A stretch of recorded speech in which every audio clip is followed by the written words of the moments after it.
जैसे ही ब्रह्मचारी माधव उस गांव के बाहर बने एक पुराने आंगन से गुजरे, उनकी नजर एक बड़े पिंजरे पर पड़ी। पिंजरे में एक खूबसूरत मोर बैठा था, लेकिन उसकी आंखों में चमक नहीं थी। माधव को देखते ही वह मोर बोला, हे ब्रह्मचारी, अगर तुम्हें जंगल में कभी कोई मोर दिखे तो बस इतना कहना कि मैं अब भी कैद में हूँ।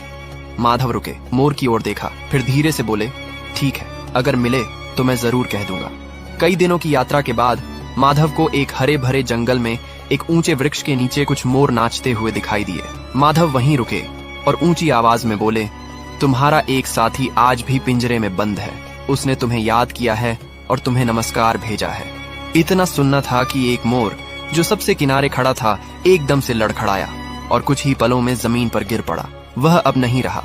माधव कुछ नहीं बोले, बस कुछ देर वहां खड़े रहे, फिर चुपचाप आगे बढ़ गए। कुछ समय बाद वे फिर उसी गांव पहुंचे जहां वह मोर पिंजरे में बंद था। मोर ने दूर से ही माधव को देखा और उत्सुकता से पूछा, क्या तुमने मेरा संदेश पहुंचा दिया? माधव ने धीरे से जवाब दिया, हाँ, मैंने तुम्हारा संदेश पहुंचा दिया, पर तुम्हारा एक साथी यह सुनकर पेड़ से गिर गया और वहीं मर गया। इतना सुनते ही पिंजरे में बंद मोर कांपने लगा। उसके पंख फड़फड़ाने लगे और फिर वह एकदम शांत हो गया। आंखें बंद कर लीं और जैसे प्राण निकल गए हों। शिकारी दौड़ा, देखा मोर एकदम निष्प्राण पड़ा था।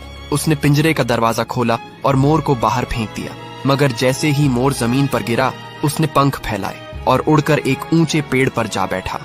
माधव ने शांत स्वर में कहा, जो बात समझ से न हो सके उसे कभी कभी चुप रहकर ही हल करना पड़ता है। आजादी के लिए जोर से नहीं, समझदारी से उड़ान भरनी पड़ती है। कभी कभी चुप रहकर